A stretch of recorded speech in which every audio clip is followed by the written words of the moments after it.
Então vamos lá, pessoal. Novamente, bom dia a todos, sejam todos bem-vindos. Vamos lá, né? Vamos dar sequência nos nossos estudos do Evangelho de Lucas, na visão espírita, tá? Então vamos lá, vamos pegar daqui. Nós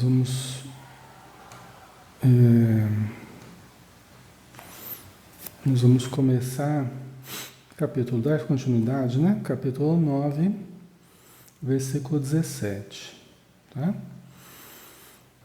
Nós vamos falar hoje, continuação, né, do que a gente estava falando na semana passada, as condições para seguir Jesus, né? Peraí, não é versículo 17, é 27, desculpa. Coloquei errado ali.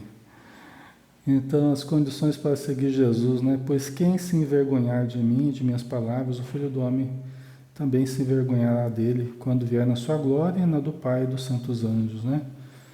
Se alguém quiser vir após mim, renuncie a si mesmo, tome a sua cruz cada dia e siga-me, né?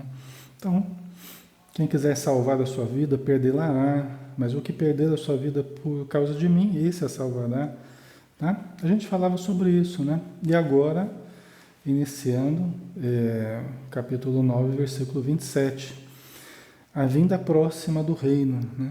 Eu vos digo verdadeiramente que alguns dos que estão presentes não provarão a morte até que vejam o reino de Deus. Então é importante isso aqui, né, que Jesus está falando. A gente pode tentar entender isso, né? Nós podemos tentar compreender as palavras dele, né? Eu vos digo verdadeiramente que alguns dos que estão presentes não provarão a morte até que vejam o reino de Deus. O que talvez que Jesus quis dizer, né? Que antes que alguns que estão ali morressem, provassem a morte, né? Antes disso, eles adquiririam a capacidade de ver o reino de Deus. Eles adquiririam a condição de ver, né? A gente sabe depois que houve o Pentecostes, eu já falei para vocês a respeito disso. O próprio Pedro fala para o Estevão, né? O Pedro fala para o Estevão, quando está conversando. Na verdade, eu acho que não fala para o Estevão, ele fala para outros personagens lá do livro Paulo e Estevão, que eu não me lembro agora, mas ele comenta com os outros, né? Alguns outros personagens lá, que até o Pentecostes ele se sentia frágil, inseguro, né? Mas que depois do Pentecostes, quando a influência espiritual teria se manifestado nos discípulos, isso está nos Atos dos Apóstolos, pessoal, não é? Lucas que narrou isso aí nos Atos, porque os Atos dos Apóstolos foi Lucas que escreveu, tá?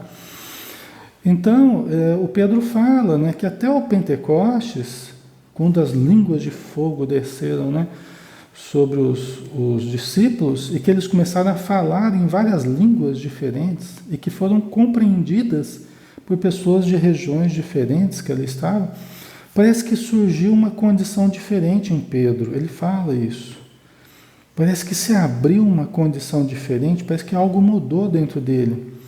Certamente, eles ganharam um acréscimo de recursos espirituais, mediunidades, possibilidades diferentes, inclusive de uma influenciação mais positiva do plano espiritual, para que eles pudessem desenvolver a tarefa deles a contento, para que pudessem desenvolver com a força que eles precisariam. Porque do mesmo jeito que nós ganhamos certas tarefas, certas responsabilidades, nós ganhamos recursos também para isso. Só que nós temos que encarar os desafios, né? Nós precisamos encará-los Precisamos ter a coragem de enfrentar esses desafios que a vida nos oferece. E quando nós enfrentamos, quando nós aceitamos, né, pela nossa boa vontade, pela nossa coragem, pelo nosso empenho, nós recebemos um acréscimo da misericórdia divina, nós recebemos um acréscimo de ajuda, né? Deus nunca nos desampara, né? Só que nós muitas vezes nos acovardamos, né? Isso dificulta muito, porque uma das coisas que mais complicam a assistência espiritual é a nossa insegurança. É uma das coisas que mais dificultam para os espíritos nos ajudarem. É quando nós mesmos nos desajudamos pelo medo e insegurança que cultivamos, né? Agora, quando a gente é mais arrojado, quando a gente enfrenta, aceita, né, se esforça, acredita, aí os espíritos vão dando recursos. Eles vão dando recursos para que a gente possa vencer de fato, né? Então, pessoal, né, Jesus aqui voltando, né? Jesus dizendo aqui, eu vos digo verdadeiramente que alguns dos que estão presentes, né, alguns que estavam com ele não provarão a morte até que vejam o reino de Deus. Né? Quer dizer, que eles adquiriam a capacidade de ver o reino de Deus. Né? É interessante porque no Livro dos Espíritos, uma das primeiras perguntas, né, um dos primeiros tópicos ali, Allan Kardec pergunta, né, se é possível ver a Deus, se é possível, né? Aí os Espíritos respondem que a princípio que não, né? Mas que eles, conforme eles fossem se purificando e que eles adquiriam a capacidade. Falta o sentido para isso, a princípio. Nós precisamos desenvolver o sentido.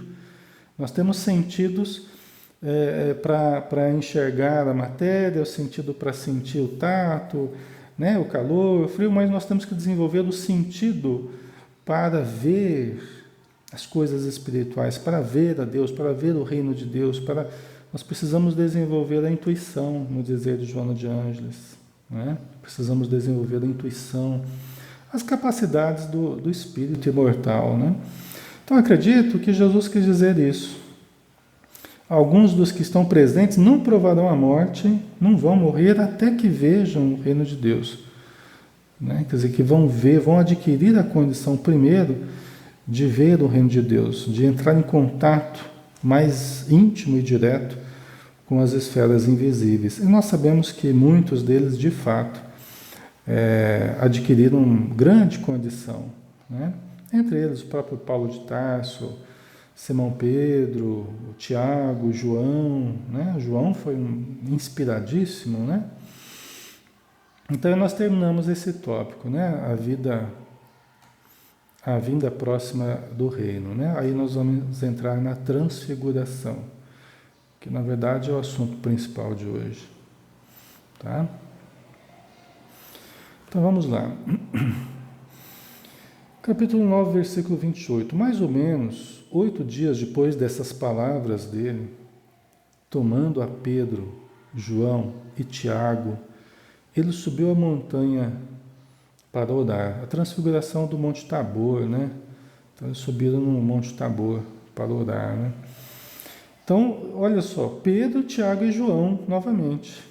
Eram os médiuns. Eram os médiuns de Jesus, a equipe de apoio ali, fluídica, né? Apoio moral ali. A equipe de Jesus principal, o núcleo principal de Jesus ali era Pedro, Tiago e João. Esse era o núcleo. E, inclusive, depois a história do Evangelho, a continuação dos trabalhos evangélicos demonstrou isso. Que os três, na verdade, foram dos mais empenhados na continuidade dos trabalhos de Jesus, da caridade, né? Cada qual com as suas dificuldades, mas eles foram realmente o núcleo mais forte ali de apoio a Jesus, né? Então, eles subiram, então mais ou menos 8 dias depois dessas palavras, né, tomando a Pedro, João e Tiago, ele subiu a montanha para orar. Enquanto orava, O aspecto de seu rosto se alterou. Suas vestes tornaram-se de fulgurante brancura. Tá? Então, olha só, pessoal. Olha que importante isso aqui, né? Jesus começou a orar e o seu rosto se alterou. Por quê? Provavelmente ele entrou em estado alterado de consciência, né? Que é um fenômeno que nós podemos entrar quando na oração, na meditação, na incorporação. São vários estados alterados de consciência que nos permitem acesso a condições diferentes espirituais, a uma consciência diferente, a uma energia diferente, né? Então, provavelmente ele entrou em estado alterado de consciência. O que acontece antes de determinados fenômenos físicos, antes de determinados fenômenos psicológicos, intelectuais, né? Então, isso é normal, todos nós também entramos, de certo modo, em estado alterado de consciência. Às vezes, nas incorporações de caráter mais atormentado, por exemplo, na psicofonia atormentada, quando nós expressamos alguém que está sofrendo no plano espiritual, a nossa fisionomia se altera. E até o batimento cardíaco, a pressão, né? Alguns índices, se for analisado na hora da comunicação, vai aparecer alterado. O eletro, já foi provado que os médiuns, na hora de uma comunicação mediúnica, se altera o eletro, né? Ele muda a sua feição normal da pessoa, né? Então, esses estados alterados de consciência têm sido estudados por alguns cientistas, tá? E são tão antigos quanto a humanidade, porque o ser humano sempre entrou em contato com o além, sempre entrou em contato com a vida espiritual e sempre teve esses estados alterados de consciência, e cada vez os terá mais, pessoal. Cada vez nós teremos mais desses fenômenos, desses estados alterados, tá? Então, Jesus, só que em Jesus, né, ou com Jesus, os fenômenos alcançam a sublimidade, né? É diferente dos nossos estados, né? Em Jesus, ou na vida de Jesus, os fatos são realmente extraordinários, né? Enquanto orava, o aspecto de seu rosto se alterou. Suas vestes tornaram-se de fulgurante brancura. Nós sabemos, a transfiguração, ela é tida no meio espírita, é chamada também de superincorporação. É chamada de superincorporação também. Tá? Por exemplo, tem acontecido com o Divaldo Pereira Franco, né? Quando ele incorpora Bezerra de Menezes numa palestra, por exemplo. Dizem, eu nunca vi, mas dizem que já viram realmente aparecer sobreposto a ele, né, de uma forma mais vaga, mais perceptível, o aspecto de Bezerra de Menezes. Isso seria a superincorporação, né? O meu avô, Urbano de Assis Xavier, Urbano Francisco de Assis Xavier, aconteciam muitos fenômenos como esse com ele também. O próprio Herculano Pires, que era amigo, trabalhou junto com meu avô durante muitos anos, eram muito próximos em Marília e também em São Paulo. Ele estudou essa faculdade do meu avô, inclusive colocou numa nota de rodapé no Livro dos Médiuns. O Livro dos Médiuns do Herculano Pires, quando fala, acho que de bicorporeidade, se eu não me engano, tem uma nota de rodapé que ele fala dos fenômenos que aconteciam com meu avô, né? E esses fenômenos, o Herculano Pires, ele fala que eles conseguiam identificar a pessoa que estava se comunicando. E estavam reconhecendo parentes, pessoas na reunião mediúnica, estavam reconhecendo parentes que estavam ali se comunicando, né? Então, é a famosa superincorporação ou transfiguração, tá? No caso de Jesus aqui, vamos ver o que aconteceu, tá? Vamos ver o que aconteceu. Então, o seu rosto se alterou, suas vestes tornaram-se de fulgurante brancura, né? De fulgurante brancura. E eis que 2 homens conversavam com ele. eram Moisés e Elias. Era Moisés e Elias. Então, olha só, certamente aqui houve uma exteriorização de forças, né? Você vê que Jesus se transfigurando, nesses fenômenos de transfiguração, geralmente eles ocorrem com a participação fluídica especial, com condições que têm uma capacidade especial de exteriorizar fluidos, não é? Então, Jesus, provavelmente numa condição fluídica muito diferenciada, ele começou a se irradiar, o seu rosto se alterou, suas vestes tornaram-se de fulgurante brancura, né? Muito brancas, é interessante essa referência, né? A sublimidade do fenômeno que ocorreu, né? E eis que dois homens conversavam com ele, eram Moisés e Elias. Veja bem, eles reconheceram,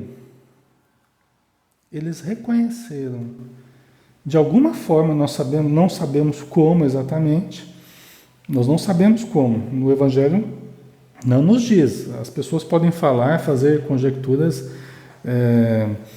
hipóteses, mas nós não sabemos como que eles reconheceram que era Moisés e Elias, né? Será que eles tinham a fotografia de Moisés, a fotografia de Elias? É bem provável que não, né? Eles tinham um retrato falado de Moisés na época, né? Com os recursos que nós temos hoje seria fácil, né? Agora, da época, 2000 anos atrás, aí era difícil, né? Como é que eles sabiam? Provavelmente, eles estavam ouvindo ali as conversas, né? Porque eles dizem que Jesus estava conversando com esses dois homens, e eles detectaram que era Moisés e Elias. Eles detectaram isso, certamente pela conversa que estavam tendo, né? E Moisés havia vivido o que? 1500 anos antes de Jesus? Acho que entre 1500 a 2000 anos antes de Jesus, se eu não me engano, tá, pessoal? É só a gente pesquisar, é fácil aí. O Elias em torno de 400 anos aproximadamente antes de Jesus, né?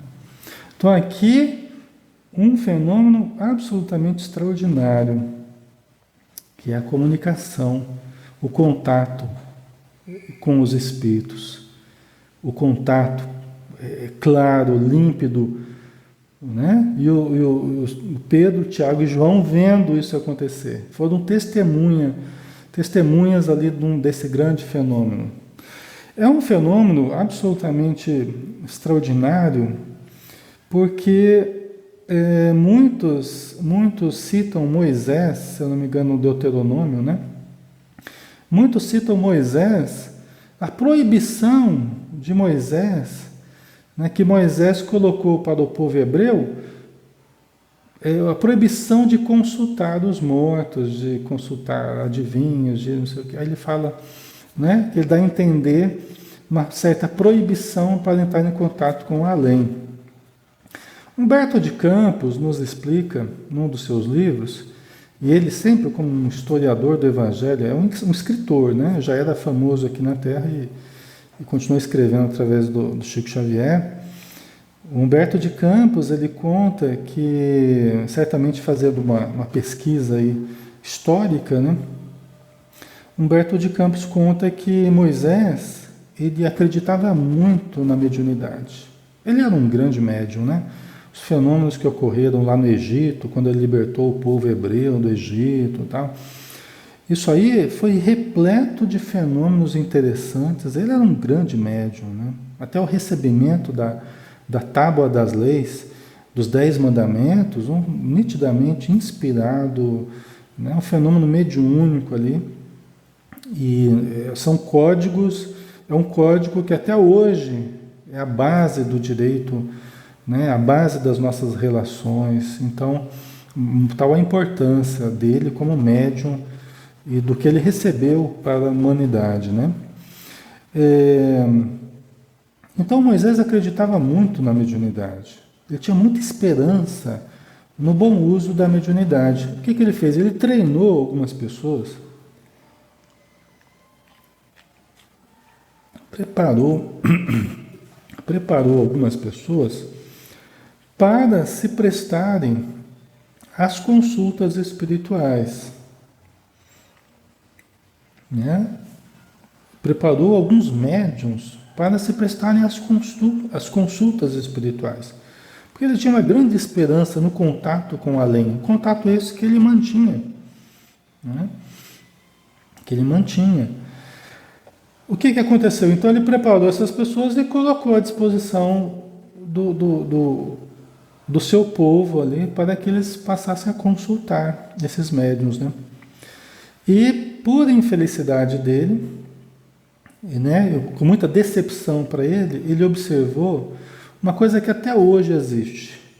Quando você promove uma consulta generalizada, irrestrita, incondicional aos espíritos, as pessoas começam a fazer mau uso da mediunidade, começam a explorar os médiuns, começam a transferir responsabilidades para os médiuns. A Joana de Ângeles chama atenção disso também, a isso, né, no livro Ser Consciente, quando ela fala das queixas, né, que desde lá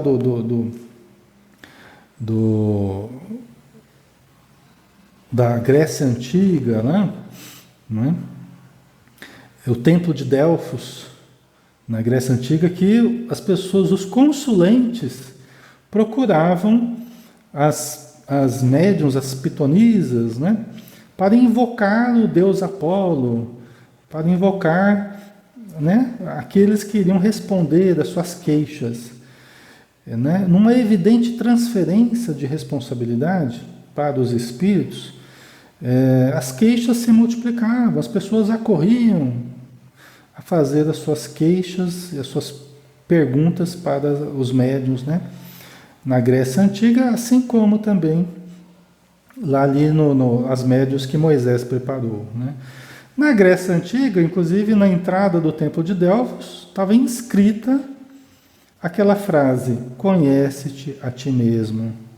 Essa frase é uma inscrição que estava ali na entrada do Templo de Delfos. Como que a dizer para as pessoas: olha para dentro de você.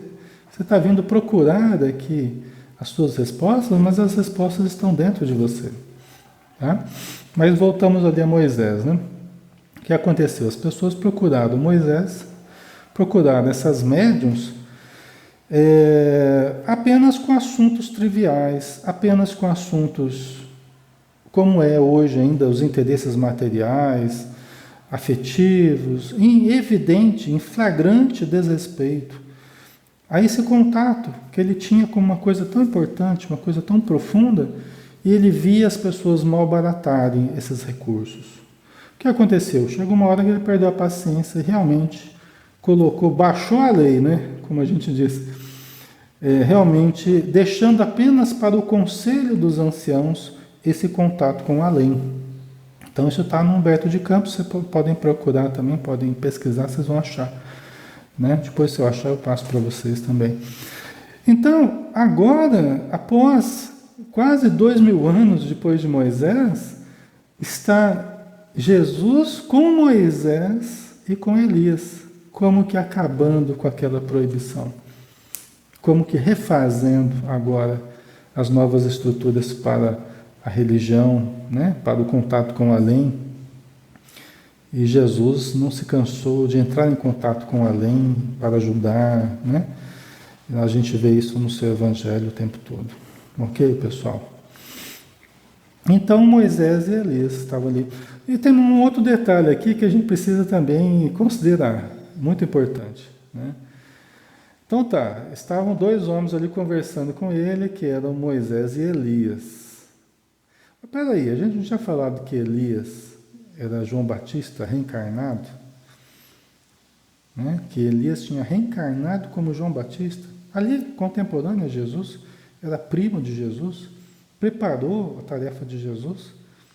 Como é que agora Jesus está ali transfigurado conversando com Moisés e com Elias? E João Batista? Né?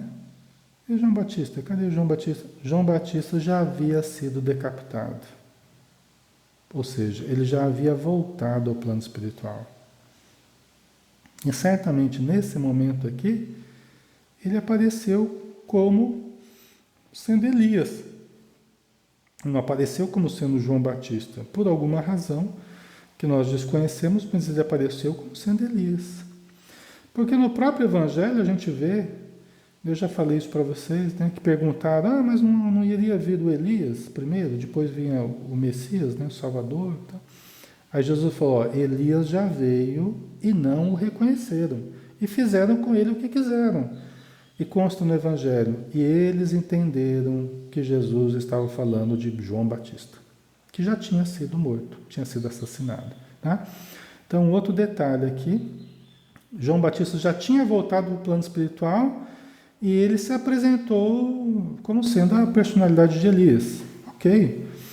Por alguma razão, talvez por Elias ter sido um dos maiores também na história do judaísmo, na história do povo hebreu, né? Então, por alguma razão, ele apareceu como Elias e não como João Batista. Tá? Mas é interessante, né? Como que Jesus, ele reafirma a possibilidade do intercâmbio com os Espíritos. Ele refaz aquela situação de Moisés, né? Que tanta gente usa para dizer que não pode, né? Que os espíritas não podem ficar consultando os espíritos, não podem entrar em contato com o além. Aí Jesus vem e conversa com Elias e Moisés, né? Então, como que refazendo as estruturas, né?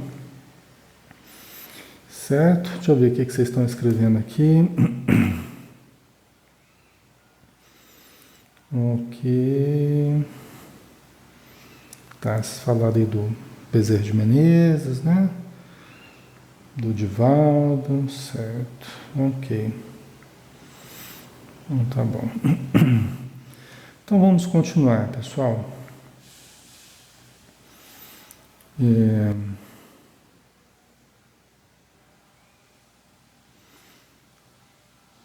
Então, antes, né, no anterior, né, Moisés e Elias, que aparecendo envoltos em glória, falavam de sua partida, que iria se consumar em Jerusalém. Tá? Então, Moisés e Elias, o que eles estavam conversando com Jesus? Eles estavam conversando com Jesus sobre a partida de Jesus, que iria se consumar em Jerusalém. Será que eles estavam combinando alguns detalhes?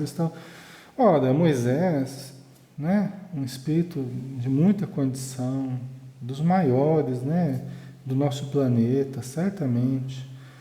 Elias também. Jesus chegou a dizer, né, que dentre os nascidos de mulher, João Batista era o maior.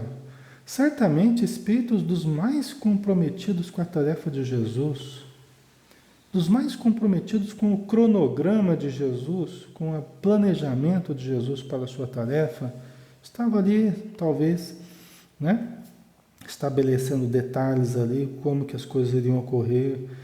É o que fala aqui o Evangelho. Falavam, aparecidos, envoltos em glória, falavam de sua partida, que iria se consumar em Jerusalém. Olha só, estavam conversando a respeito disso. Pedro não quis muito conversar sobre isso, né? Pedro falou, não, Senhor, nós não vamos deixar, né? Nós não vamos deixar que aconteça nada. Aí Jesus falou, afasta-te de mim, Satanás, né? Você não sabe das coisas do céu, você só conhece das coisas da terra. Aí Jesus foi conversar com quem conhece das coisas do céu. Né? Jesus foi estabelecido em contato, e ali Moisés e Elias, uma verdadeira reunião mediúnica, uma reunião de contato com os espíritos. Tá? Aí, na continuidade, Pedro e os companheiros estavam pesados de sono. Ao despertarem, viram sua glória e os dois homens que estavam com ele. Olha que interessante, pessoal. O Pedro, Tiago e João, eles estavam pesados de sono. Então dá a entender que, primeiro eles sentiram esse sono, é provável que os três tenham funcionado como médiuns fornecendo fluidos, tenham entrado em estado alterado de consciência? É provável também. É provável, é uma das hipóteses aí que eles tenham esses pesados de sono, provavelmente não seja só de cansaço, seja de um estado alterado de consciência, tá? Que é normal, às vezes você começa a sentir aquela sensação de prostração, aquela coisa diferente, aquele sono meio hipnótico, aquele sono diferente de um sono normal, né? E ao despertarem, viram sua glória, viram Jesus transfigurado, Jesus irradiando, e os dois homens que estavam com ele. Como se fosse não apenas uma transfiguração de Jesus, uma irradiação de luz maravilhosa, mas um fenômeno também de materialização, o que envolve uma quantia maior de fluidos e pessoas que possam fornecer esses fluidos. Quem será que forneceu? Será que foi Jesus somente? Será que foi Jesus junto com os discípulos que forneceram esses fluidos para a materialização de Moisés e de Elias? Porque eles estavam visíveis a olho nu. Eles estavam visíveis materialmente. Tanto que os três viram Moisés e Elias. O Pedro, Tiago e João viram. Então é sinal que estava visível aos olhos materiais. Um fenômeno de materialização. Tá? Ok, pessoal? Vocês estão entendendo? A Lucélia colocou, muito interessante e também muito evidente na Bíblia. Não compreendi porque muitas religiões negam isso, interpretam e pregam como convém, né? Então, exatamente, Lucélia. Né? Você vê que está tudo na Bíblia, né, pessoal? O que o Espiritismo tem falado não é nada de novo, assim. Né? Tem muitos detalhes, é lógico que são novos, né? Mas a essência do Espiritismo está na Bíblia. Os fenômenos, né? Sobre a vida espiritual, né? A reencarnação, tá? Tá tudo na Bíblia.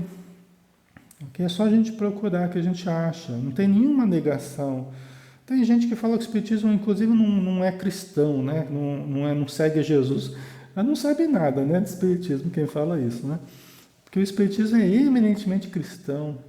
A base moral do Espiritismo é cristã, é Jesus. A base moral é Jesus. Né? Todo o eixo moral do Espiritismo é Jesus. Tá? E a gente vê que na vida de Jesus, na prática dele, no contato com os necessitados, os fenômenos, inclusive espíritas, os fenômenos espirituais, estão ali presentes também na Bíblia. Não tem nada em contradição com Jesus, com o cristianismo, de forma alguma, né? De forma alguma. Isso aí é falta de estudo, às vezes, das pessoas que questionam, mas questionam apenas baseado em preconceitos, não baseado em fatos. Né? Quando vão estudar, aí percebem que não é bem assim. Né? Tá? Então, vamos continuar aqui com os nossos rapazes aqui. O Pedro, o Tiago e o João, né? Estavam pesados de sono ao despertarem, viram sua glória e os dois homens que estavam com ele. Então, o que dá a impressão nesse versículo 32 é que primeiro eles ficaram com sono e quando despertaram, chegaram até a dormir, talvez entraram em transe aí. Quando despertaram, viram Jesus na sua glória. E aí que eles viram os dois homens com ele. Então, dá a impressão que a sequência foi essa, né? E quando estes iam se afastando, Pedro disse a Jesus, mestre, é bom estarmos aqui. Dá até a impressão assim, não, Senhor, como está gostoso aqui hoje. Como está bom aqui, Senhor. Nossa Senhora, que vibração maravilhosa essa, que reunião. Às vezes é parecido com o que a gente sente, às vezes, numa reunião mediúnica, quando você recebe uma mensagem bonita, uma vibração maravilhosa que nos invade a todos, invade o ambiente. É muito interessante, pessoal, quando a gente observa comunicações mediúnicas de caráter elevado, a vibração muda, a gente sente uma coisa diferente, que nos alegra, que nos dá esperança. Parece que a gente não tem mais problema nenhum. Né? De tanta confiança, tanta fé que nos invade. Por quê? Porque são fluidos diferentes que o espírito comunicante traz.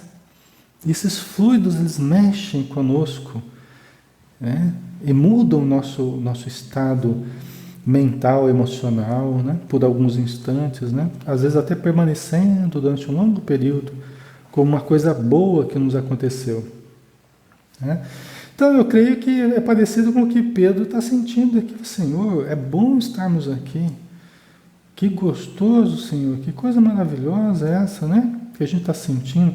Talvez tenha sido o ponto alto, assim, né? Ali junto com Jesus, em termos de vibração, em termos de momento especial, talvez tenha sido esse. A gente não sabe, né?